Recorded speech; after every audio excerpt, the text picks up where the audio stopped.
நான் இஸ்ரவேலின் வம்சங்களுக்கெல்லாம் தேவனாய் இருப்பேன். அக்காலத்திலே நான் இஸ்ரவேலின் வம்சங்களுக்கெல்லாம் தேவனாய் இருப்பேன், அவர்கள் என் ஜனமாயிருப்பார்கள் என்று கர்த்தர் சொல்லுகிறார். பட்டயத்திற்கு தப்பி மீந்த ஜனம் வனாந்திரத்தில் இரக்கம் பெற்றது. இஸ்ரவேலுக்கு இளைப்பாறுதலை கட்டளையிடப் போகிறேன் என்று கர்த்தர் சொல்லுகிறார். பூர்வ காலம் முதல் கர்த்தர் எனக்கு தரிசனையானார் என்பாய். ஆம், அநாதி சிநேகத்தால் உன்னை சிநேகித்தேன், ஆதலால் காருணியத்தால் உன்னை இழுத்துக் கொள்ளுகிறேன். இஸ்ரவேல் என்னும் கன்னிகையே, மறுபடியும் உன்னை கட்டி வைப்பேன். நீ கட்டப்படுவாய். மறுபடியும் நீ மேள வாத்தியத்தோடும் ஆடல் பாடல் செய்கிறவர்களின் களிப்புள்ள கூட்டத்தோடும் புறப்படுவாய். மறுபடியும் சமாரியாவின் மலைகளிலே திராட்சைத் தோட்டங்களை நாட்டுவாய். நாட்டுகிறவர்கள் அவைகளை நாட்டி அதன் பலனை அனுபவிப்பார்கள். எழுந்திருங்கள், சீயோனில் நம்முடைய தேவனாகிய கர்த்தரிடத்திற்கு போவோம் வாருங்கள் என்று எப்பிராயீமின் மலைகளிலுள்ள ஜாமக்காரர் கூறும் காலம் வரும். கர்த்தர் பாபிலோன் தேசத்தின் சிறையிருப்பில் இருக்கிற தம்முடைய ஜனத்திற்கு ஆறுதலான வார்த்தைகளை சொல்லுகிறார். இஸ்ரவேலின் தேவனாகிய கர்த்தர் தம்முடைய ஜனத்தோடு தம்முடைய உடன்படிக்கையை மறுபடியும் உறுதி பண்ணுகிறார். கர்த்தர் இஸ்ரவேலின் தேவன், அவர்கள் கர்த்தருடைய இஸ்ரவேலர்கள். கர்த்தர் தம்முடைய அன்பினால் இஸ்ரவேல் ஜனத்தாரை தமக்கு சொந்தமாக தெரிந்து கொண்டார். அக்காலத்திலே இஸ்ரவேலின் வம்சங்களுக்கெல்லாம் தேவனாய் இருப்பேன் என்று கர்த்தர் சொல்லுகிறார். யூதாவின் 2 கோத்திரங்களுக்கு மாத்திரம் என்றல்ல, இஸ்ரவேலின் 12 கோத்திரங்களுக்கும் கர்த்தர் தேவனாய் இருப்பார்.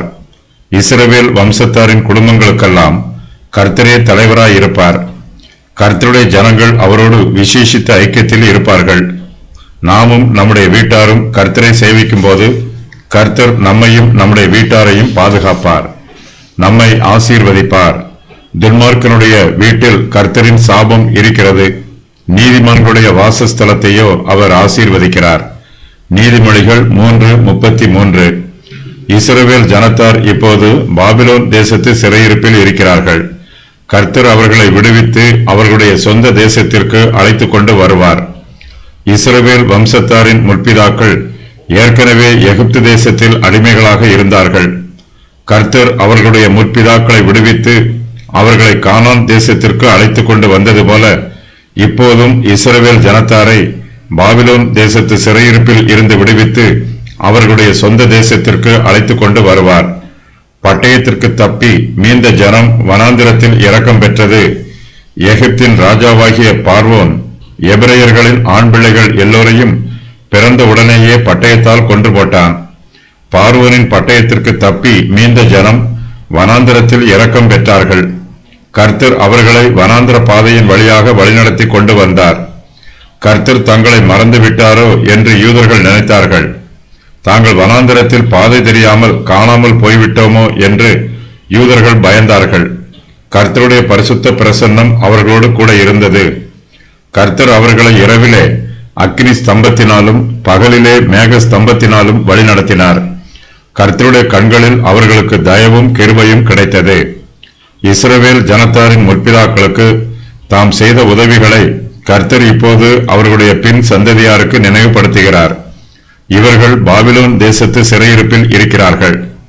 கர்த்தர் இவர்களுடைய முற்பிதாக்களுக்கு எகிப்து தேசத்திலும் வனாந்திரத்திலும் உதவி செய்தது போல இப்போது இவர்களுக்கு உதவி செய்வார். அவர்களை கானான் தேசத்திற்கு அழைத்துக் கொண்டு வந்தது போல இவர்களையும் இவர்களுடைய சொந்த தேசத்திற்கு அழைத்துக் கொண்டு வருவார். எகிப்து தேசத்திலே அடிமைத்தனத்தில் இருந்த ஜனங்களுக்கு கர்த்தர் கானான் தேசத்திலே இளைப்பாறுதலை கட்டளையிட்டார். அதுபோலவே இப்போது பாபிலோன் தேசத்து சிறையிருப்பில் இருக்கிற இஸ்ரவேலுக்கு இளைப்பாறுதலை கட்டளையிடப் போவதாக கர்த்தர் சொல்லுகிறார். கர்த்தர் மாறாதவர், அவருடைய கிருபை என்றும் மாறுவதில்லை. அவர் தம்முடைய ஜனத்தின் மீது மாறாத அன்பு கூறுகிறார். கர்த்தர் தங்களுடைய முற்பிதாக்களுக்கு செய்த நன்மைகளை பாபிலோன் தேசத்து சிறையிருப்பில் இருக்கிற இஸ்ரவேலர்கள் நினைத்து பார்க்க வேண்டும். அவர்கள் பூர்வ காலத்தை மறந்துவிடக்கூடாது. ஆனால் இப்போதோ இஸ்ரவேல் ஜனத்தார் பாபிலோன் தேசத்து சிறையிருப்பில் அதிகமான துன்பங்களையும் வேதனைகளையும் அனுபவிக்கிறார்கள். கர்த்தர் அவர்கள் மீது கிருபையாக இருக்கிறார் என்பதற்கு ஒரு அடையாளம் கூட வெளிப்படவில்லை. பழைய ஏற்பாட்டு காலத்தில் கிதியோனின் நாட்களில் இஸ்ரவேல் ஜனத்தார் சத்துருக்கள் மூலமாய் மிகுந்த துன்பங்களை அனுபவித்தார்கள்.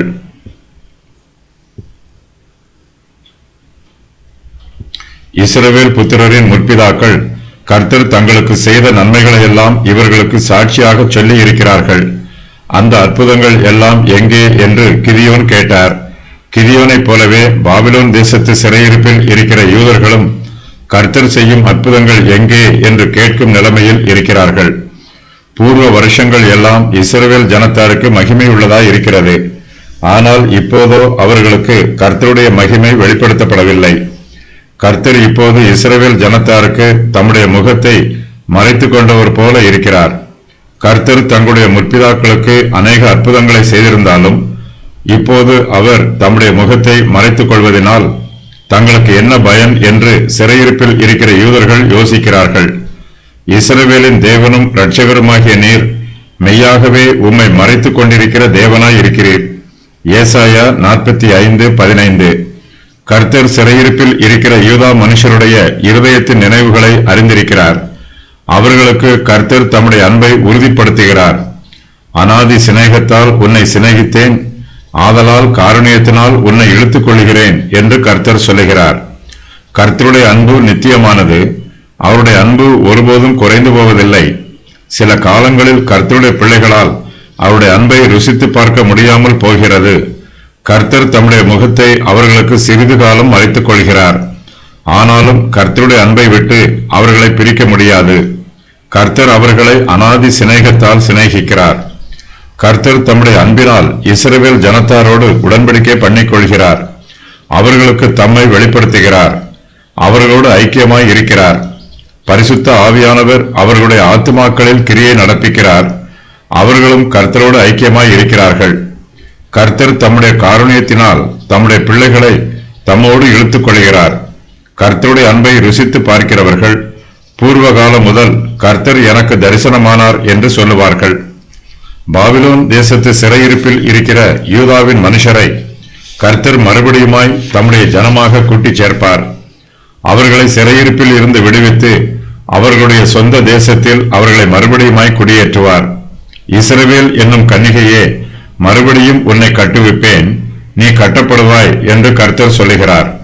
பாபிலோன் தேசத்திலே சிறையிருப்பில் கஷ்டப்படுகிற யூதர்கள் தங்கள் இசைக்கருவிகளை அலரிச் செடிகளின் மேல் கட்டி தொங்கவிட்டிருக்கிறார்கள்.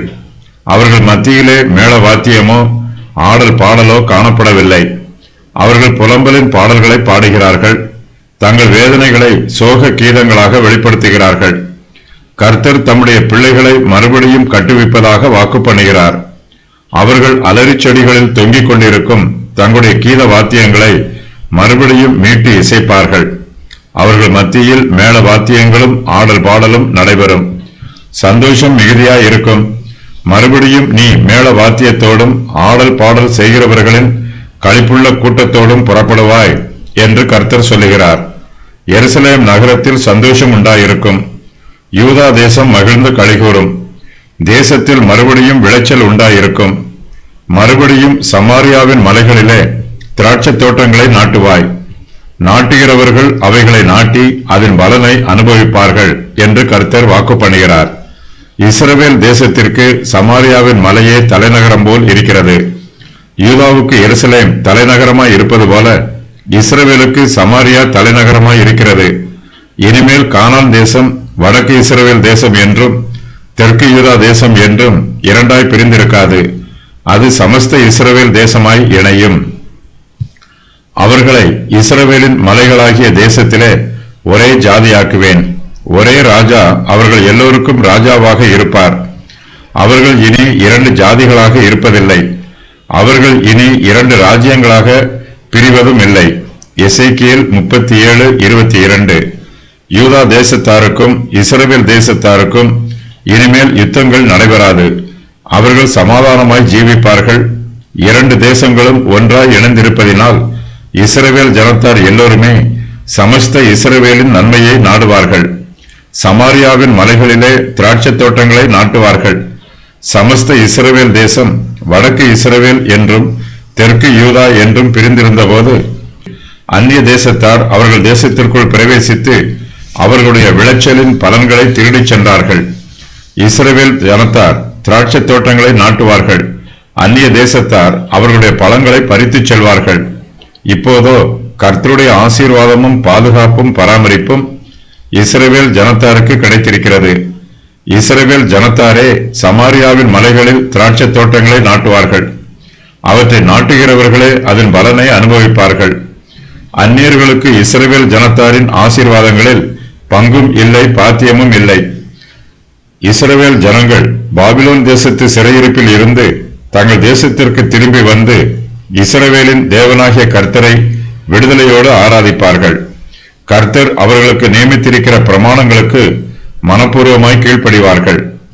எழுந்திருங்கள், சீயோனில் நம்முடைய தேவனாகிய கர்த்தரிடத்திற்கு போவோம் வாருங்கள் என்று எப்ராயீமின் மலைகளில் உள்ள ஜாமக்காரர் கூறும் காலம் வரும் என்று கர்த்தர் சொல்லுகிறார். இந்த காலம் மகிமையான காலமாய் இருக்கும். ஜாமக்காரர்கள் இதுவரையிலும் சத்துருக்கள் வருவதை நடுக்கத்தோடு அறிவித்தார்கள். இப்போது இஸ்ரவேல் தேசத்திற்கு ஒரு ஆபத்தும் வரவில்லை. ஜாமக்காரர்கள் சத்துருக்களை பற்றி எச்சரிக்க வேண்டிய அவசியமும் இல்லை. அவர்கள் ஆபத்தை பற்றி சொல்லுவதற்கு பதிலாக கர்த்தரை ஆராதிப்பதை பற்றி சொல்லுகிறார்கள். ஜாமக்காரர்கள் கர்த்தரை துதிப்பதற்கு ஜனங்களை வழிநடத்துகிறார்கள். அவர்களுடைய வாயில் எச்சரிப்பின் சத்தத்திற்கு பதிலாக துதியின் சத்தம் நிரம்பி இருக்கிறது. எப்ராயீமின் மலையில் உள்ள ஜாமக்காரர் எருசலேமிலே கர்த்தரை ஆராதிக்கும் ஆராதனைக்கு துணையாய் இருக்கிறார்கள். எப்ராயீமின் காவற்காரர் என் தேவனோடு எதிர்த்து நிற்கிறார்கள்.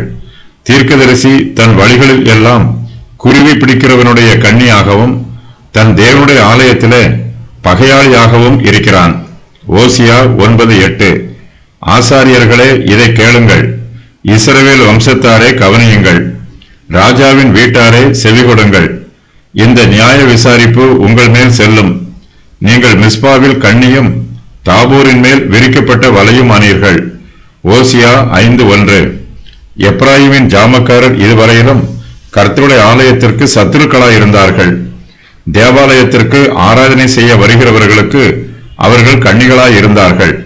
ஆனால் இப்போதோ எப்ராயிமின் ஜாமக்காரர் மனதிலே கர்த்தர் ஒரு மாற்றத்தை உண்டு பண்ணி இருக்கிறார். அவர்கள் ஜனங்களிடம் எழுந்திருங்கள், சீயோனில் நம்முடைய தேவனாகிய கர்த்தரிடத்திற்கு போவோம் வாருங்கள் என்று சொல்லுகிறார்கள்.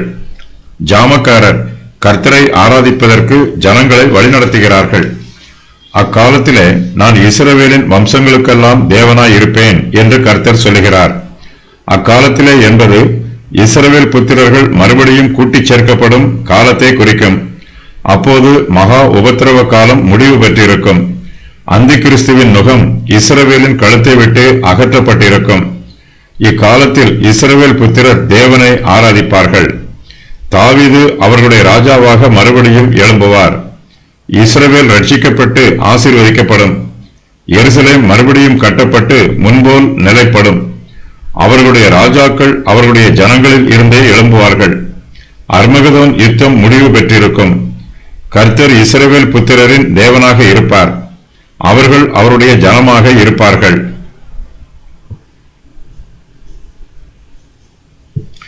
கர்த்தருக்கு எதிராக கலகம் பண்ணாதவர்களுக்கு அவருடைய இரக்கம் காண்பிக்கப்படும். அவர்கள் ஆசீர்வதிக்கப்படுவார்கள்.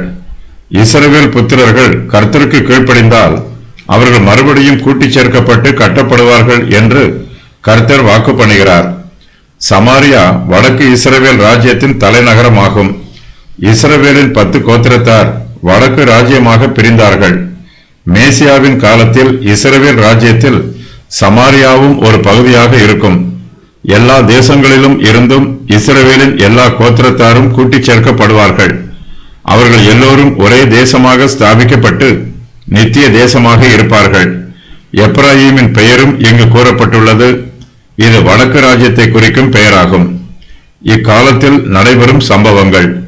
எழுந்திருங்கள், சீயோனில் நம்முடைய தேவனாகிய கர்த்தரிடத்திற்கு போவோம் வாருங்கள் என்று எப்ராயீமின் மலைகளில் உள்ள ஜாமக்காரர் கூறுவார்கள்.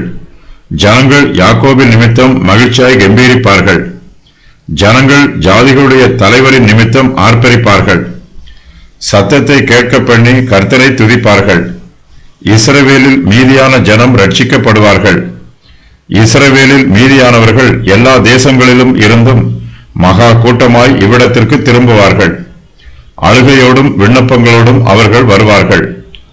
கர்த்தர் சீயோனில் ஆளுகை செய்யும் போது இஸ்ரவேலின் எல்லா கோத்திரத்தாரும் ஒரே தேசமாக மறுபடியும் ஒன்று சேருவார்கள். எப்ராயிம் என்பது இஸ்ரவேலின் 10 கோத்திரத்தாரை குறிக்கும். இவர்கள் சீயோனில் உள்ள கர்த்தரிடத்திற்கு போவோம் என்று சந்தோஷமாய் கூறும்போது அதன் பின்பு இஸ்ரவேலில் பிரிவினையே இராது.